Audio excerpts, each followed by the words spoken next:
بسم اللہ الرحمن الرحیم۔ سب سننے والوں کو میری طرف سے السلام علیکم۔ اہل سنسار کی ایک قوم جسے قوم سبا بھی کہا جاتا ہے، اللہ تعالیٰ کی بے شمار نعمتوں کے اندر زندگی گزار رہی تھی۔ یہ قوم ایک عظیم تہذیب و تمدن کی مالک تھی۔ حضرت داؤد علیہ السلام اور حضرت سلیمان علیہ السلام کی باعظمت حکومتوں کے بعد ان کی حکومت زبان زرد خاص و عام تھی۔ کہا جاتا ہے کہ یہ لوگ گندم کے محمود سے آٹا پیس کر روٹیاں پکاتے تھے، لیکن اس قدر اسراف کرنے والے اور ناشکرے تھے کہ انہی روٹیوں کے ساتھ بچوں کا پخانہ صاف کرتے۔ ان آلودہ روٹیوں کو اکٹھا کرنے سے ایک پہاڑ بن گیا تھا۔ ایک دفعہ ایک شخص نے وہاں سے گزرتے ہوئے ایک عورت کو دیکھا جو روٹی کے ساتھ بچے کے پخانے کے مقام کو صاف کر رہی تھی۔ اس شخص نے عورت سے کہا، تیرے اوپر افسوس، خدا سے ڈر، کہیں ایسا نہ ہو خدا تیرے اوپر اپنا غضب ڈالے، تجھ سے اپنا رزق چھین لے۔ اس عورت نے جواب میں مذاق اڑایا، مغرورانہ انداز میں کہا، جاؤ جاؤ، گویا کہ مجھے بھوک سے ڈرا رہے ہو۔ جب تک سنسار جاری ہے مجھے بھوک سے کسی قسم کا کوئی خوف نہیں ہے۔ کوئی زیادہ عرصہ نہیں گزرا تھا کہ اللہ تعالیٰ نے ہوس بازوں اور اسلاف کا لوگوں پر اپنا غضب ڈالا۔ پانی جو کہ زندگی کی بنیاد ہے ان لوگوں سے چھین لیا تھا۔ قحط نازل ہوا۔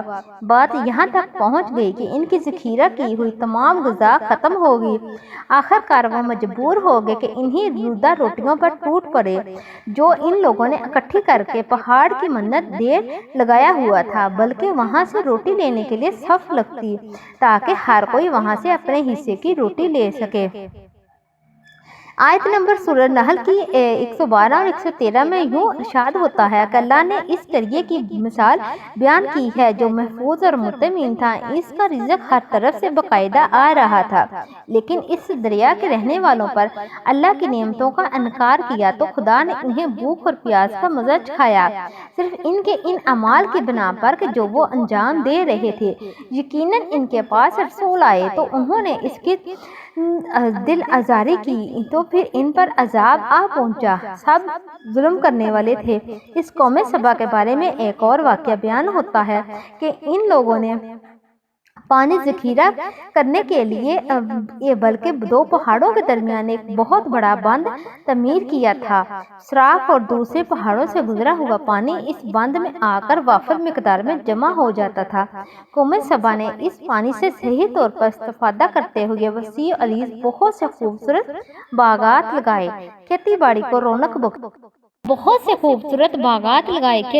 رونق بخشی۔ ان باغات کے درختوں کی شاخیں اس قدر پھلوں سے لدی ہوئی تھی کہ کہتے ہیں کہ اگر کوئی شخص سر پر ٹوکری رکھ کر ان کے نیچے سے گزرتا تو پھل خود بخود ٹوکری میں گرنے شروع ہو جاتے۔ قلیل مدت میں ٹوکری تازہ پھلوں سے بھر جاتی۔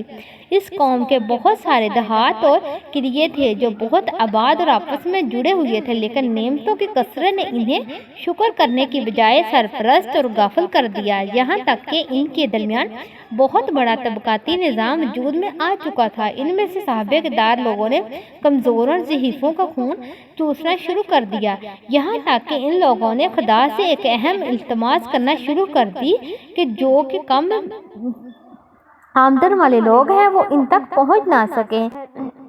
چوہوں نے معروف نامی بند کی دیواروں پر حملہ کر کے انہیں اندر سے کھوکھلا کر دیا۔ ادھر سے بارشیں زیادہ ہوئی جن کی وجہ سے سیلاب آ گیا اور اس بند میں پانی بہت زیادہ اکٹھا ہو گیا۔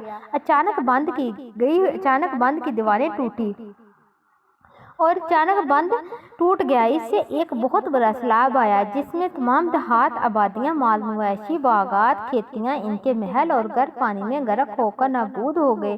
ان کے باغات اور زراعت میں سے صرف کچھ پیلوں اور بیری کے درخت اور کچھ جھاڑیاں بچی تھیں۔ یہ خوشنہان پرندے وہاں سے کوچ کر گئے تھے، جبکہ الوؤں اور کبوتروں نے قوم سبا کے کھنڈرات میں اپنے گھونسلے بنا رکھے تھے۔ اس بات کا ذکر سورہ سبا کی آیت نمبر 15 اور 16 میں ملتا ہے۔ آخر میں سورہ سبا کی آیت نمبر 17 میں قرآن کریم نے اس واقعے کا یوں نتیجہ نکالا ہے کہ یہ ہم نے ان کے ناشکری کی سزا دی، ہم ناشکروں کے علاوہ کسی کو سزا نہیں دیتے۔ امید کرتی ہوں کہ آپ کو آج کی ویڈیو پسند آئی ہوگی۔ اگر ویڈیو پسند آئی ہوئے تو اس چینل کو لائک اور سبسکرائب ضرور کیجیے گا تاکہ نیکسٹ آنے والی ویڈیو کا آپ کو پتہ چل رہے۔ Thanks for watching.